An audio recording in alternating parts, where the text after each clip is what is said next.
Sveicināti remigrācijas tematikai veltītajā EURES raidījuma ciklā. Es informēts atgriežoties Latvijā. Mani sauc Andris Segliņš, esmu Nodarbinātības valsts aģentūras EURES konsultants un šī raidījuma cikla vadītājs. Katru mēnešu pēdējā ceturtdienā 16:00 aicinu uz sarunu dažādu nozaru ekspertus, lai apspriest jautājumus, kur ir būtiski mūsu tautiešiem, kur atgriežas Latvijā vai arī vēlas veikt šo soli. Katrs raidījums ir veltīts noteiktai tēmai, un mūsu šodienas raidījuma tēma ir veselības pakalpojumi Latvijā. Sekojiet mūsu raidījumam, ja ir interesi, uzdodiet jautājumus chatlogā un dalieties ar šo raidījumu, ja tas var būt arī aktuāls kādam citam. Šodien uz raidījumu esmu uzaicinājis mūsu viesus, Nacionālā veselības dienesta pārstāvis Simona Daude, klienta apkalpošanas centra vadītājas vietniece un Andreta Līvēna, starptautiskās sadarbības nodaļas vadītāja. Labdien!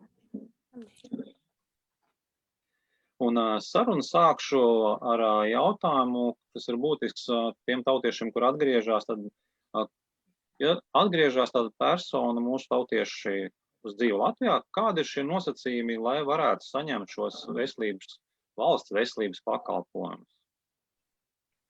Tad saņemot veselības aprūpes pakalpojumus, atgriežoties Latvijā, primāri ir jābūt reģistrētam pie ģimenes ārsta. Lai būtu reģistrācija pie ģimenes ārsta, ir jāvēršās pēc deklarētās dzīvesvietas adreses. Šī varētu būt nedaudz sarežģīta, jo pašiem cilvēkiem būs diezgan grūti piemeklēt šos ģimenes ārstus.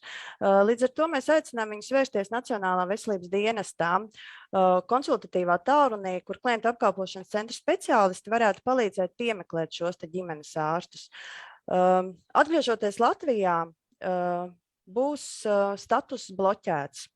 Status bloķēts nozīmē to, ka, ja persona ir devusies ārpus Latvijas un ir uzturējusies citā Eiropas Savienības valstī un strādājusi tur, tad līdz ar to viņam ir deklarētā dzīvesvieta tajā valstī. Un šī informācija nonāk Latvijā.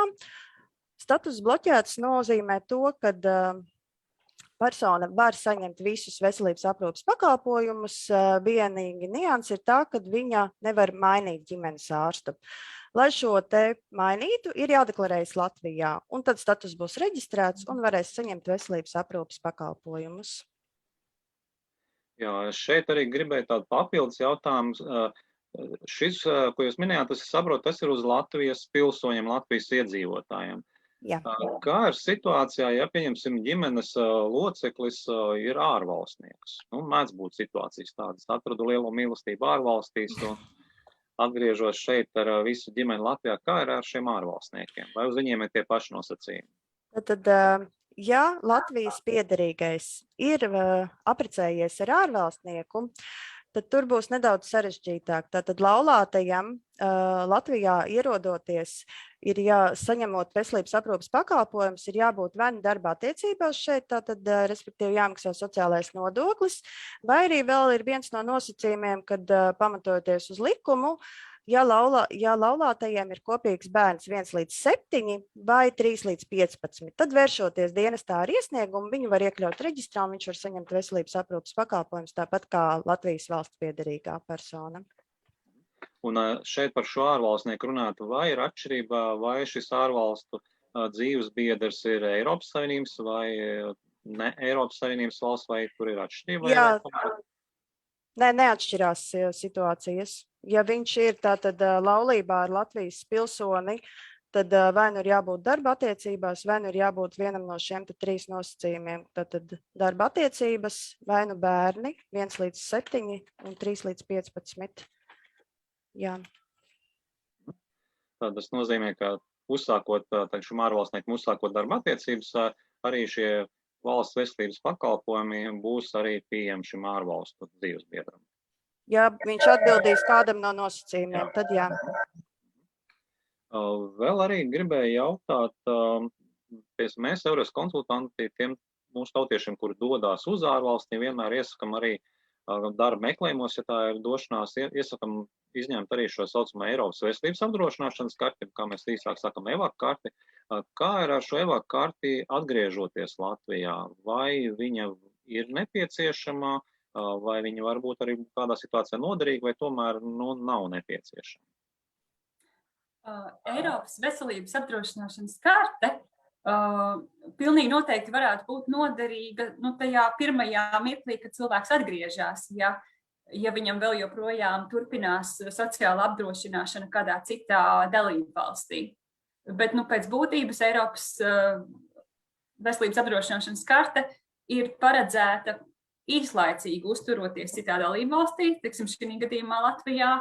Un tas nozīmē, ka viņu visbiežāk lietos tajos gadījumos, kur cilvēks, kas ir apdrošināts citā valstī, šeit īslaicīgi ierodās ciemos vai turisma nolūkos vai tā. Bet droši vien, ka tanī mirklī, kad cilvēks atgriežas šeit, un ja tā apdrošināšana citā valstī vēl joprojām turpinās, ka tajā pirmajā mirklī tas varētu būt tāds tiltiņš, kas dod arī kaut kādu drošību. Jā, tas varētu būt, teiksim, atgriežoties arī, kamēr tiek atrasts varbūt darbs, uzreiz varbūt nav sarunās, tad tajā brīdī viņa arī darbosies un šī nepieciešamā un neatliekamā palīdzība būs pieejama. Ja? Tieši tā. Un, protams, ka būtu labi, ja cilvēks noskaidrotu un zinātu, vai viņam tiešām tā karte vēl joprojām ir derīga, jo katrā valstī ir citādāki tie apdrošināšanas nosacījumi un varbūt tas, ka tiešām tad, kad cilvēks jau šķērso robežu, tad viss viņa beidzās. Bet to cilvēks pats zinās, bet tad tīri teorētiski tas varētu būt tajam pirmajam laikam noderīgi. Jā, un vai šeit arī ir šī atšķirība, vai tas ir Latvijas pilsonis, kuram ir šī e-vāka kārtē, vai tas ir, piemēram, ārvalstu pilsonis? Teiksim, arī, kā es minēju iepriekš, ja tā ir ģimene, kur viens ir ārvalstnieks, un viens ir Latvijas iedzīvotājs vai Latvijas pilsonis. Pēc būtības, pēc šīs kartas būtības, ir nekāda atšķirība nav. Bet es droši vien domāju, ka visaktuālāk tas varētu būt tieši ārvalstniekam, jo Latvijas valsts piederīgais vienalga, vai viņš arī tajā bloķētajā statusā ir, vai kā viņš jau tik un tā pie tās palīdzības šeit var nonākt, bet ārvalstniekam tas būs vienīgais dokuments, kas viņam dos tās tiesības uz to neatliekamo nepieciešamo palīdzību. Labi, paldies! Tad gribu jautāt arī tāds ļoti būtisks jautājums arī izskanēja par ģimenes ārstiem. Tas noteikti, domāju, tiem, kas atgriežas arī ar ģimeni un ar bērniem, tas ļoti būtiski. Tad kāda ir šī sistēma reģistrējoties pie šī ģimenes ārsta, kur viņus meklēt, kādi ir šie nosacījumi arī, pie kura vērsties un kur šo informāciju meklēt? Jā, tad, lai varētu reģistrēties pie ģimenes ārsta reģistrē jaunus pacientus pēc deklarētās dzīvesvietas adreses. Reģistrēties var tātad telefoniski vai caur e-veselību, bet, lai uzzinātu precīzu informāciju, kuras tieši ārsts apkalpo iedzīvotāja deklarēto adresi, kā jau iepriekš minēju, mums ir konsultatīvais tālrunis, to var noskaidrot. Un vēršoties pie mums, tad mēs varam palīdzēt piemeklēt.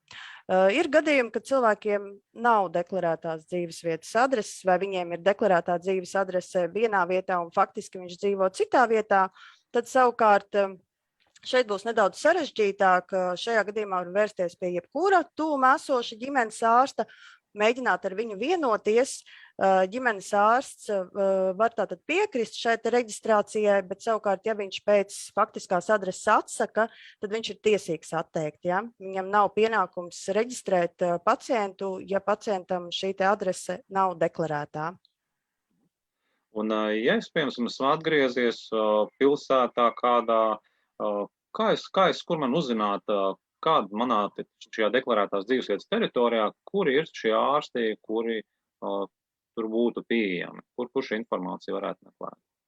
Informācija ir jāmeklē Nacionālā veselības dienestā, vai nu zvanot mums uz klientu apkalpošanas centriem, mums ir arī teritoriālās nodaļas, kas sniedz par teritorijām informāciju, vai arī var pats mēģināt meklēt, ir pieejama tad informācija par visiem pieejamiem ģimenes ārstiem pa visu Latviju. Mums ir arī mājaslapā pieejama šī informācija.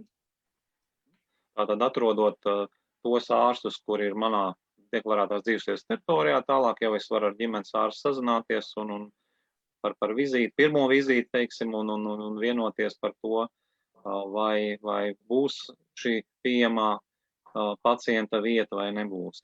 Jā, es tur gribēju pieminēt, ka šajā te informācijā tur ir pieejama arī šie te pacientu skaits, kāds ir pieejams ģimenes ārstiem. Pilnas prakses skaitās sākot no 1800 pacientiem, tad uzreiz jau cilvēks var apskatīties aptuveni arī, cik viņam ir šie te pacienti. Ja viņi ir mazāk, tad droši var vērsties, jā, un runāt par šo reģistrāciju. Savukārt, ja ir vairāk par šiem 1800, tas nozīmē, ka ģimenes ārsti ir diezgan noslogots, un tad aicinām vērsties pie citiem, kas ir vēl kas ir brīvāki, jā, līdz ar to, lai nenoslogotu vēl vairāk ārstu, netērētu laiku ārsta un savu arī tajā pašā laikā. Tad, manuprāt, tāda vērtīga arī informācija, ka uzreiz ir redzams, kurš no šiem ārstiem var teikt ir pieejams un kurš jau var teikt, kuram ir pilna prakse un iespējams, ka nāksies atteikt šim pacientam. Jā, tad vēl gribēju jautāt, atgriežoties cilvēki arī ārvalstīs, kas ilgāku laiku varbūt ir uzturējušies, kā ar šiem dokumentiem, piemēram, kaut kādam pošu pases, ja cilvēkiem ir kāda saslimšana, viņam ir kādi izraksti no ārstā vai kaut kāds jāievēro šis medicīniskais režīms, kā ar šiem dokumentiem, kur viņus, teiksim, ejot pie ģimenes ārstā, vai viņi ir jātulko varbūt tās, vai ģimenes ārsts viņus pieņem tāpatās? Jā, tātad šie dokumenti ir, protams, ļoti nepieciešami, ja cilvēkam ir kādas hroniskas un nehroniskas arī visa informācija par viņu veselības stāvokli. Ja viņš ir saņēmis šo dokumentāciju ārpus Latvijas un viņa ir citā valodā, viņš tātad veicot reģistrāciju pie ģimenes ārsta, uzreiz jau šo faktu tātad uzrāda un pārunā. Ja ģimenes ārsts ir kompetents un spēj tulkot šos dokumentus, viņš var paņemt viņus arī bez šī tulkojuma. Savukārt, ja viņš nevar to izdarīt, ja pats personīgi kaut kādu iemeslu dēļ, valodas nezināšanas vai citu iemeslu, jo medicīniskā tomēr terminoloģija ir diezgan sarežģīta, ja, tad viņš var aicināt šo pacientu tomēr iet un iztulkot šos dokumentus, un tad pievienos medicīniskai dokumentācijai klāt, lai zinātu jau, kas ir viņam vēl klāt nācis, ja, lai viņi turpmāk varētu veikt tātad pilnvērtīgu ārstēšanu un norīkošanu pie speciālistiem vai uz izmeklējumiem. Paldies!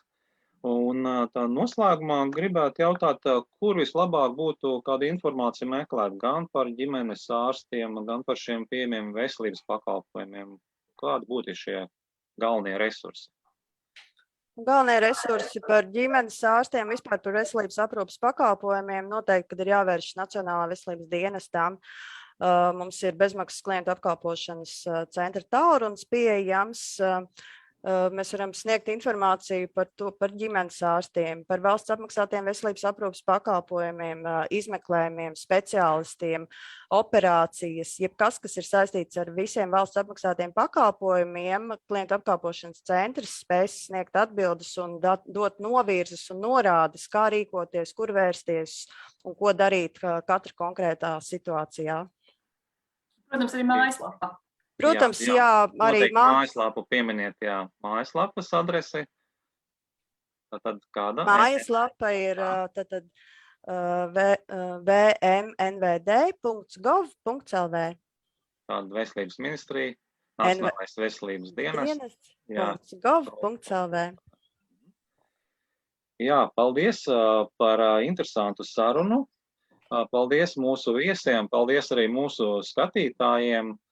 Ieteiktu jums arī vērsties pie mums, pie Everest konsultantiem, ja jums ir kādi arī vēl citi jautājumi, gan par darba meklēšanu vai par sociālu apdrošināšanu, Nodarbinātības valsts aģentūras pakalpojumu vai starpvalstu nodokļu jautājumiem, noteikti var vērsties pie mums, pie Everest konsultantiem, mēģināsim jums sniegt palīdzību un atbalstu.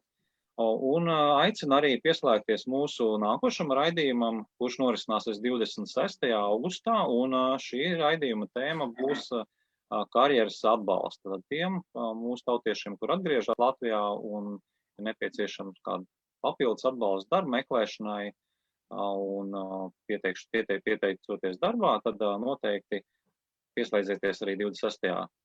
augustā 16. mūsu Facebook lapai.